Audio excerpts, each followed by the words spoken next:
नमस्ते दोस्तों, मैं हूं प्रदीप कुमार। आप देख रहे हैं डिजिटल मार्केट। वीडियो शुरू करने से पहले बता दूं कि ये वीडियो एक एजुकेशनल पर्पज के लिए। अगर आप कोई भी फाइनेंशियल इन्वेस्टमेंट करते हैं तो अपनी सोच समझ के साथ ही करें या फिर अपने फाइनेंशियल एडवाइजर से सलाह जरूर लें।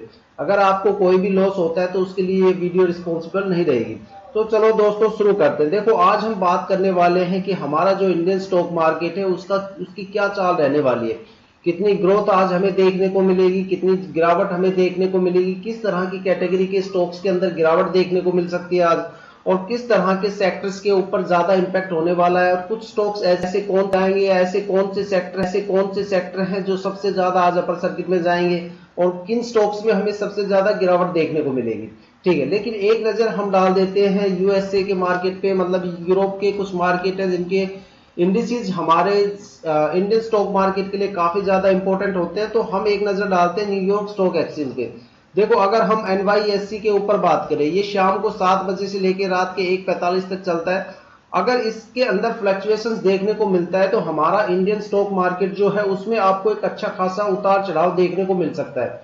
क्योंकि अगर ये 1000 पॉइंट गिरा तो हमारा जो सेंसेक्स है वो कम से कम 3 या 4000 पॉइंट के आसपास गिर जाता है। जो क्रैश हुआ था 5 सितंबर को न्यूयॉर्क के अंदर, उसमें कम से कम 1000 पॉइंट की ग्रोथ वहां पे आपको गिरावट देखने को मिली थी, जिसकी वजह से 7 अगस्त के आसपास, 7 और 8 अगस्त के आसपास इंडियन स्टॉक मार्केट में कम से कम 3500 पॉइंट की गिरावट देखने को मिली थी। जिससे मार्केट में क्या है कि लोगों के जितने भी पोर्टफोलियो थे उनकी धज्जियां उड़ गई थी, बिल्कुल रेड कलर आ गया था स्टॉक मार्केट के अंदर। ठीक है, लेकिन अगर यहाँ पे आज एनवाईएससी कंपोजिट की बात करें तो एनवाईएससी कंपोजिट 19,292.23 के रेशियो आंकड़े के ऊपर खड़ा है। साथ में इसमें 142 पॉइंट के आसपास ग्रोथ देखने को मिलती है। तो यहाँ पे काफी अच्छा रिस्पॉन्स है, लेकिन इसमें कितनी ग्रोथ चल रही है उसके लिए हमें इसका 1 मंथ का चार्ट देखना पड़ेगा।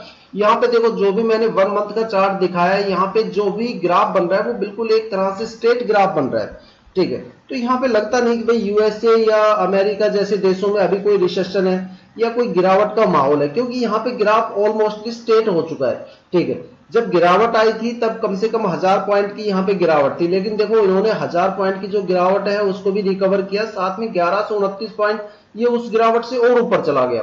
ठीक है, और अगर बात करते हैं हम डो जोन्स की, देखो डो जोन्स की इंडिसेस काफी ज्यादा इंपॉर्टेंट होती है, काफी ज्यादा इंपैक्ट डालती है, खास तौर पे जो लार्ज कैप के स्टॉक है। क्योंकि लार्ज कैप के स्टॉकों पे ये असर इसलिए डालता है क्योंकि लार्ज कैप जो स्टॉक्स होते हैं उनके जो बिजनेस होते हैं वो पूरे एशिया और यूरोप की मार्केट में फैले हुए हैं। ठीक है, तो यूरोप और एशिया की मार्केट में जो फ्लक्चुएशंस होते हैं तो लार्ज कैप स्टॉक पे जरूर होंगे। मान लो कोई भी बड़ी कंपनी है जो लार्ज कैप के अंदर एग्जिस्ट करती है, तो जाहिर सी बात है वो उनकी सर्विसेज वगैरह इंडिया से बाहर भी होगी, क्योंकि वो तो मल्टीनेशनल कंपनीज होती है। तो जो भी मल्टीनेशनल कंपनीज के स्टॉक होते हैं उनके ऊपर फ्लक्चुएशंस होगा। अगर यूरोप और एशिया के बड़े स्टॉक एक्सचेंज अगर हिलते हैं तो जो हाईएस्ट कमिश्नर कंट्रीज होती हैं, जैसे ऑस्ट्रेलिया हो गया, जर्मनी हो गया, न्यूयॉर्क हो गया, रसिया हो गया, न्यूजीलैंड हो गया, ठीक है, तो इनके अगर स्टॉक मार्केट में हलचल होती है या गिरावट होती है तो उसका असर हमें लार्ज कैप स्टॉक में, इंडियन स्टॉक मार्केट में देखने को मिलता है। और यहाँ पे तो जो डो जोन्स है वो एक इंडस्ट्रियल एवरेज इंडिसेस को शो करता है कि जो बड़े इंडस्ट्रियल एरिया, मतलब जो वर्ल्ड की जो इंडस्ट्रियल एवरेज है उसका इंडिसेस ये यहाँ पे शो करता है। तो पूरे वर्ल्ड के अंदर जो इंडस्ट्रीज होती है, जो लार्ज कैप इंडस्ट्रीज होती है, उनकी इंडिसेस यहाँ पे आती है।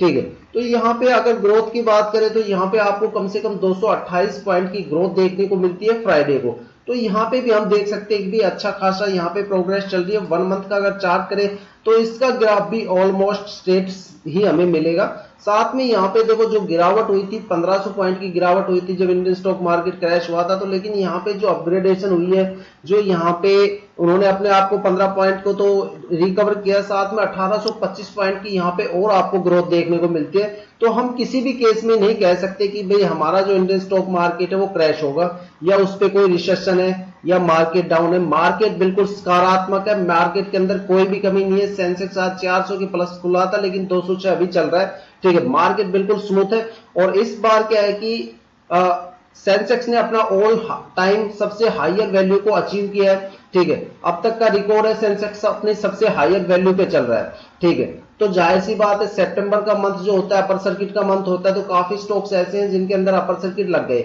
फ्राइडे को अगर आप न्यूज देखते हो तो फ्राइडे को आपको पता होगा कि कम से कम 147 के आसपास स्टॉक ऐसे थे जिनके अंदर अपर सर्किट देखने को मिला था। ठीक है, बृहस्पतिवार से ये प्रोसेस शुरू हो गया था। बृहस्पतिवार को 50 स्टॉक में अपर सर्किट था। शुक्रवार को कम से कम 20 स्टॉक के अंदर अपर सर्किट था।